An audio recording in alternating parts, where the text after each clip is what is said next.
Hey guys, good morning. Welcome back to our channel, the Eaton Squad. My name is Addie. So for today's video, let's talk about the fully vaccinated travel rules. 3 things that you guys need to prepare aside from the basic passport, ticket. So these are the 3 documents that you must have, especially if you are entering the Philippines as a foreign tourist. Details coming right up.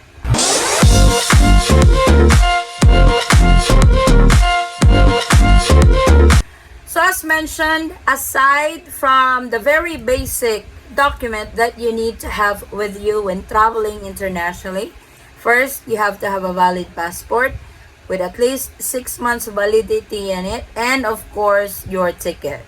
But aside from that, 3 things, 3 very important things if you are traveling to the Philippines as a foreign tourist.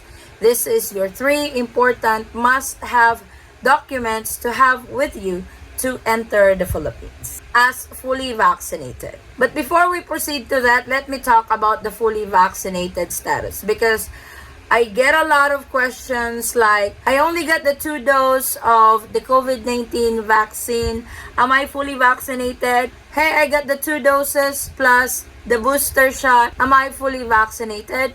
So let me explain that. So to be fully vaccinated, you must have the single dose if you have the Johnson & Johnson, because we all know Johnson & Johnson is a single dose COVID-19 vaccine.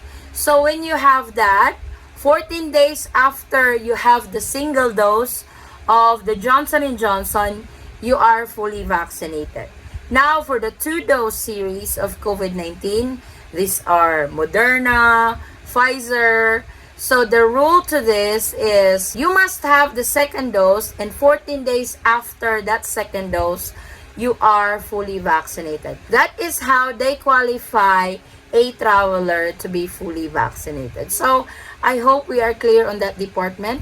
And as I have mentioned before in our previous videos, that booster shots are not mandatory to enter the Philippines. Now, for fully vaccinated, let's get back to the 3 important documents. Number 1, of course, the newly updated arrival system in the Philippines, e-travel registration. So you must register within 72 hours prior to departure. Guys, I highly recommend to register that way.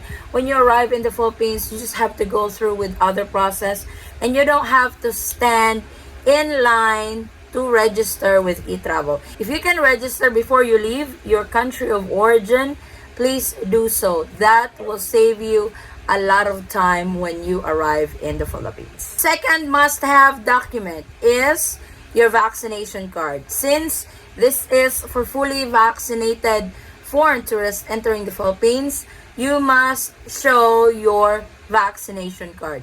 They will ask for it because, as we all know, unvaccinated can now enter, but they have a different requirement. That will be on a separate video. That way you guys don't get confused. So for fully vaccinated, you must show your vaccination card or vaccination certificate or whatever form of vaccination paper or document given to you when you got fully vaccinated in your country.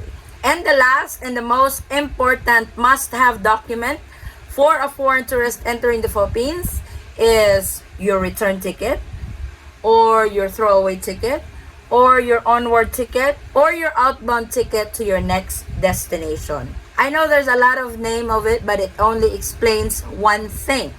You must have this exit ticket or throwaway ticket or onward ticket, because entering as a foreign tourist requires a ticket that you are leaving the country not later than 30 days. I actually made a video of this.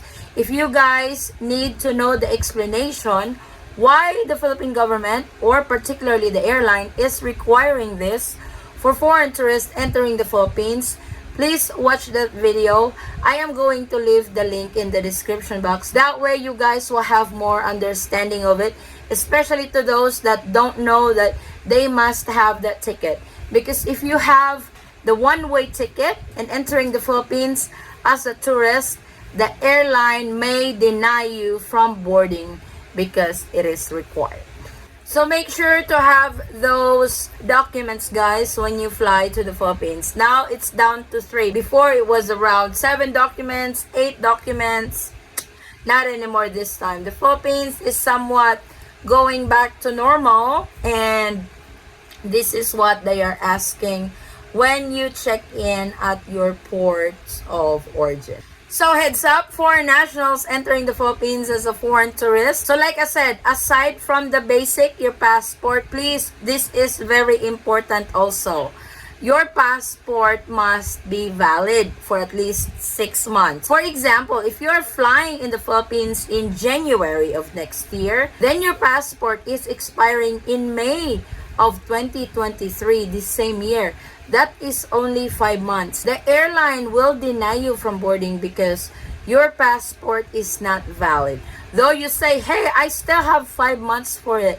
But if you are traveling internationally with a foreign passport, unfortunately, the 6 months rule. So before traveling, it's very important to check your passports if you have the 6 months validity in it, because that is very crucial to foreign passport holder travelers. So if your passport is expiring, make sure to renew it before your upcoming trip. If you need to expedite it, have it expedited. That way it makes it on time before your trip. Don't get denied. Don't waste that ticket that you have been saving just to be able to fly to the Philippines to see your family, your friends, your loved ones, your fiance, your wife.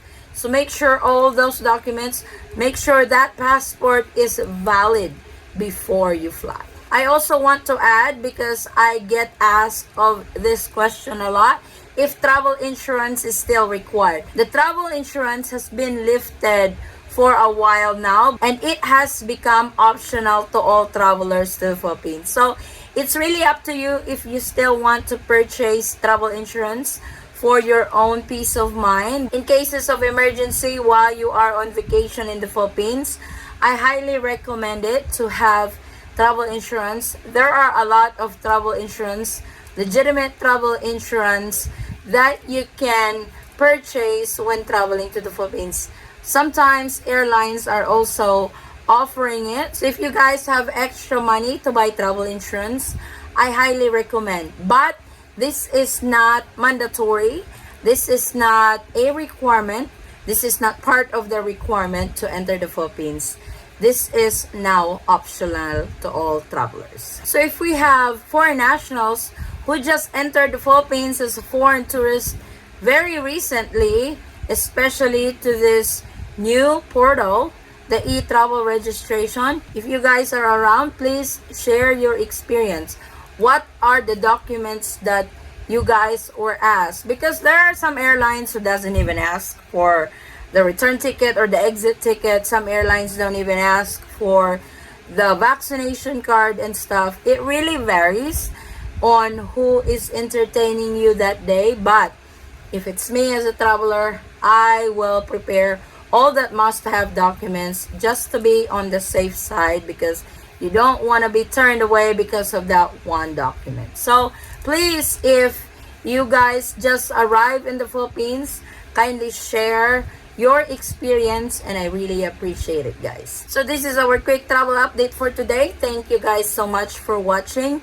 If you have any questions, concerns, or inquiries with regards to this video or in any of our travel related videos, please comment it down below and I will try to get back to you guys as soon as I can. Or you can direct message me in our Facebook page, same handle, the Eaton Squad. Again, guys, thank you so much for the continued support and trust to our channel and to our family. I hope to see you on our next travel update. Stay safe, stay healthy, God bless everyone. Bye.